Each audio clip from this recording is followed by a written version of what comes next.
নমস্কার, আমি কৌশানী সরকার। আমি ষষ্ঠ সেমিস্টারের ছাত্রী। তোমরা যারা সদ্য উচ্চ মাধ্যমিক পাশ করেছো, যারা ইতিহাস নিতে চাও, তাদেরকে আমি বলবো তোমরা অবশ্যই শান্তিপুর কলেজে ভর্তি হও। তোমরা ইতিহাস নিয়ে পড়তে চাও তাহলে অবশ্যই শান্তিপুর কলেজেই ভর্তি হও, কারণ এখানে প্রত্যেকটা স্যার ম্যাডাম এত ভালো করে বোঝায়, আমাদের প্রত্যেকটা রেজাল্ট খুব ভালো হয়। তাই তোমরা যদি চাও তাহলে অবশ্যই শান্তিপুর কলেজে ভর্তি। লাইব্রেরিতে খুবই ভালো ভালো বই আছে যেগুলো পড়লে ভালো রেজাল্ট হবে। এর জন্য আমাদের মনে হয় শান্তিপুর কলেজে ভর্তি হওয়া উচিত। যারা যারা চাইছো যে ইতিহাস নিয়ে পড়তে চাও তাহলে খুব তাড়াতাড়ি ভর্তি হয়ে যাও।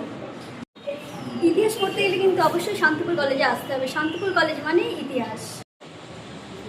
শান্তিপুর কলেজে ইতিহাস বিভাগে পড়তে হলে তোমরা যারা সদ্য উচ্চ মাধ্যমিক পাস করেছো অবশ্যই এসো। এখানে প্রত্যেকটা স্যার খুব ভালো করায় এবং তাদের কাছে সাহায্য চাইলে তারা খুব সহযোগিতা করে, সাহায্য করে।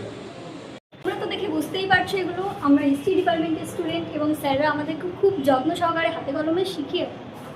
ইতিহাস পড়তে চাও তো অবশ্যই শান্তিপুর কলেজে এসো।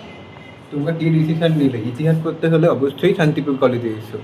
তাহলে আসছো তো শান্তিপুর কলেজে, অবশ্যই এসো। অবশ্যই এসো, দেখা হচ্ছে আমাদের সকলের সাথে ইতিহাস বিভাগে।